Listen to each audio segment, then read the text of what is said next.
Na Bahia, sem a presença do governador Rui Costa, Jair Bolsonaro inaugurou hoje pela manhã o terminal Glauber Rocha, em Vitória da Conquista. O governador desistiu de participar da cerimônia depois que Bolsonaro dobrou a lista de convidados oficiais e mandou cercar o aeroporto por tapumes. Além de desistir da inauguração, Rui Costa não autorizou que a Polícia Militar baiana fosse deslocada para fazer a segurança do evento. Numa entrevista à Rádio Metrópole hoje de manhã, Costa declarou, abre aspas, eu não posso colocar a Polícia Militar para espancar o povo baiano que quer conhecer o aeroporto. Então, quem é impopular e tem medo de ir para as ruas, fique em seu gabinete. Se o evento é exclusivamente federal, as forças federais que cuidem da segurança do presidente. Não posso botar a PM para entrar em conflito com pessoas que querem ver o aeroporto. Fecha aspas. O esquema de segurança da Força Federal contou até com atiradores de elite, como mostram essas fotos divulgadas pela Central Única dos Trabalhadores, a CUT Bahia. Pelas redes sociais, Paloma Rocha, que é filha do cineasta Glauber Rocha, que dá nome ao aeroporto, se manifestou. Ela disse assim, queridos amigos, quero esclarecer que repudio o ato do presidente Bolsonaro, pois considero um oportunismo político com o uso indevido do nome de meu pai e mais um golpe contra a cultura e o cinema brasileiro que se encontra ameaçado pela censura e pela extinção da Ancine. Esta obra foi idealizada no governo Lula e realizada pelo atual governo do estado da Bahia. Bom, sobre esse episódio, a gente conversa agora com o Fernando Brito, do Tijolaço. Oi, Fernando, tudo bom? Tudo bem, tudo bem, né? Como diz o ministro Marco Aurélio, já virou um bordão, tempos estranhos, né? Tempos estranhos. Eu quero saber o que você pensa sobre isso tudo aí. Me fala, qual a sua opinião sobre esse episódio aí na Bahia? Olha, eu acho que é mais do mesmo.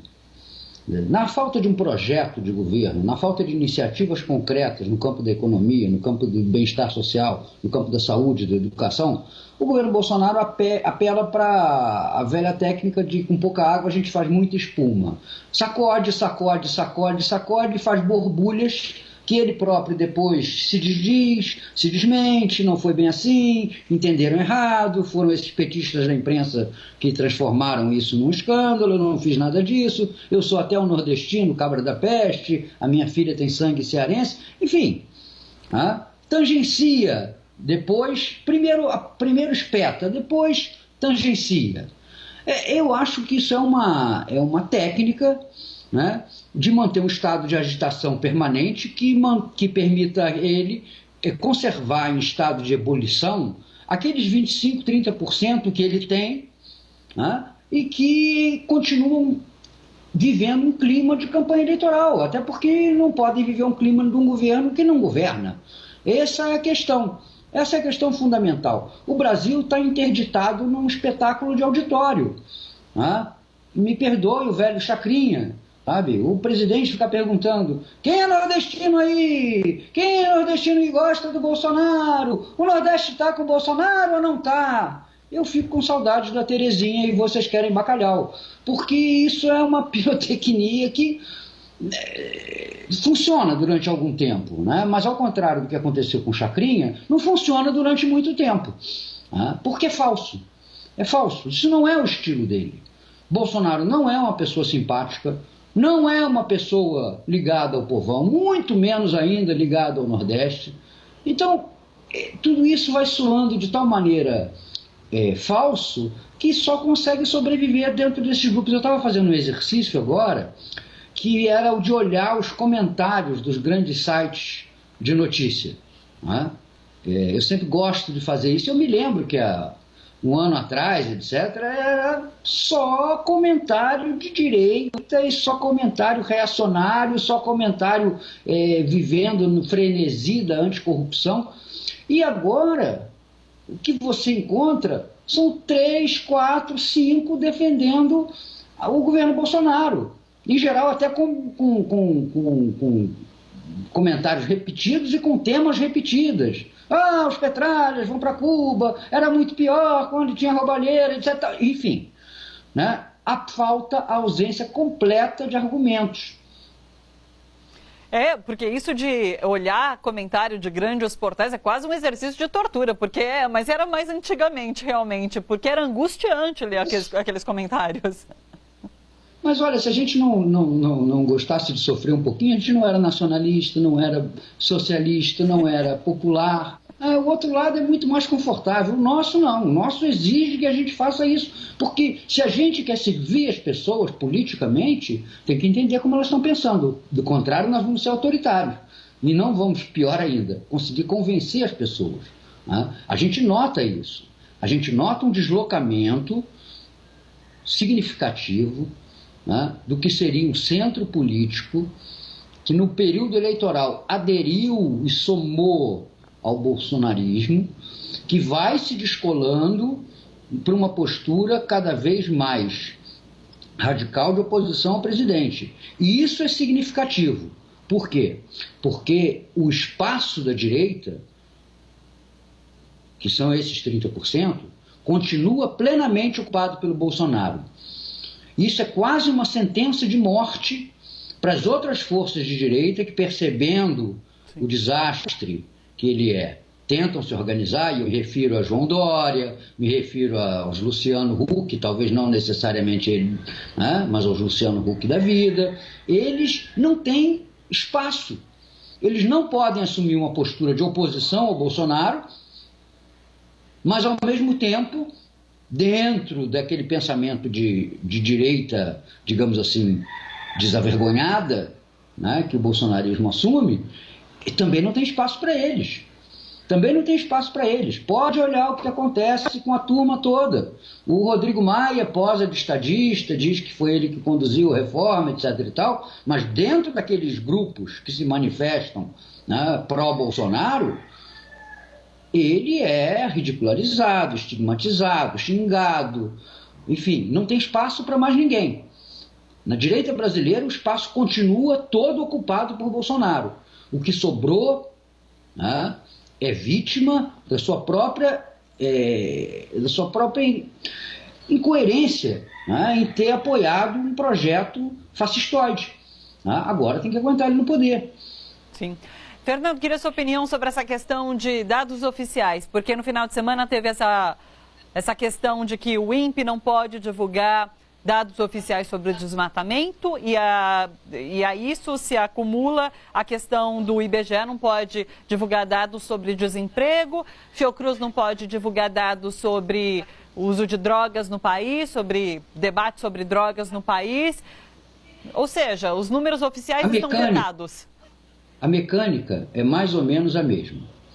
Não é que o IBGE ou o INEP não possam divulgar dados. Primeiro, esses dados são contestados e chamados de mentirosos. Os desempregados não eram tantos quanto o IBGE apontavam, o desmate não é tão grande quanto o INPE apontava, o problema de drogas não é conformado da maneira que a Pesquisa Nacional Antidrogas da Fiocruz revelava. Enfim, primeiro se desqualifica o trabalho especializado. Depois usa-se o argumento de que não, o governo precisava ter ciência antecipada desses dados. Isso não seria nenhum problema. Quem é velho jornalista cansou de receber nas redações informações com dados oficiais, estatísticas, etc. e tal, e a observação com embargo até às 18 horas. E a gente sempre respeitou isso, nunca teve problema com isso. Não sei até se ainda continua sendo assim, mas no meu já longo tempo de jornalismo sempre teve esse problema. E não é nada demais o presidente querer saber com antecipação de 24 ou 48 horas. Aquilo ali, hoje em dia, ainda mais no computador, não são guarda-livros somando as coisas. Aperta o botão, diz, olha, sujeito à confirmação.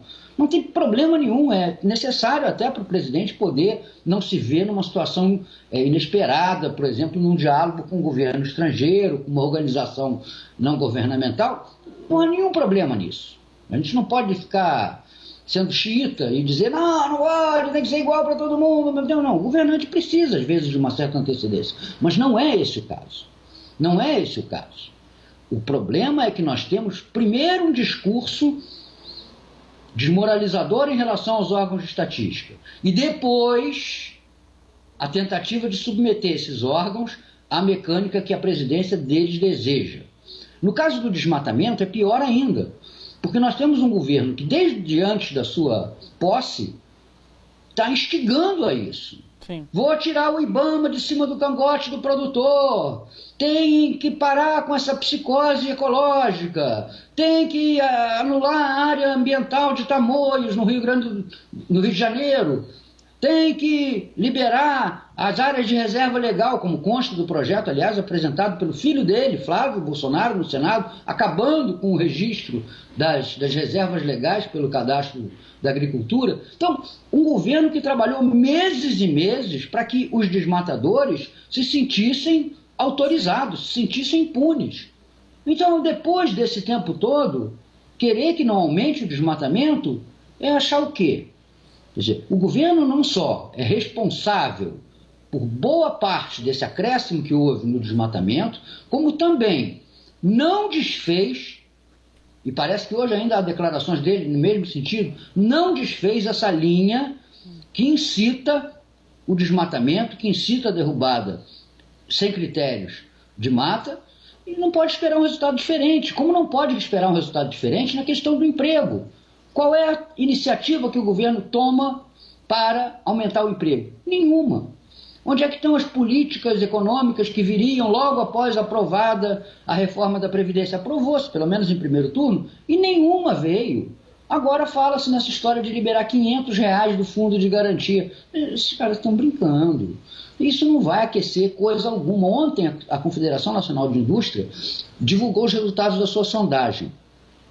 O nível de capacidade ociosa das plantas industriais no Brasil é de 33%, isto é, só 66% estão ocupados. Quer dizer, a indústria brasileira, em tese, pode crescer 50% sem ter que investir um tostão e tendo que contratar pouquíssima gente, porque está parada. Sim. O nível de preocupação dos empresários com a falta de consumidores chegou ao mesmo grau que tinha no ano da desgraça de 2016. Não é nem o ano da graça, é o ano da desgraça de 2016. Então, vai reclamar depois se o IBGE mede um crescimento no desemprego? Como assim, se a realidade está induzindo a isso? Então, essas coisas fazem com que o governo Bolsonaro se assemelhe cada vez mais a um animador de auditório. Vamos lá, gente! Nós vamos crescer, vamos limpar, vamos tornar honesto, vamos e não vamos a lugar nenhum. Essa é a pergunta que nós, a essa altura, temos que nos fazer. Onde é que nos levaram esses anos todos de vamos reformar o mundo, construir uma nova relação, etc. e tal, que até agora não provocou nada a não ser mais problemas, mais desgraças e mais, sobretudo, que é pouquíssimo falado, mais drama social que a gente vê hoje nas ruas das grandes cidades. Quando as pessoas estão caindo ali pelas sarjetas, enroladas nesse frio, em cobertores, em papelões. Será possível que um governante desse país olhe para aquela gente e só saiba achar que são vagabundos, que são indolentes? Olha, gente, não demora muito para estragar. Para consertar, demora uma eternidade.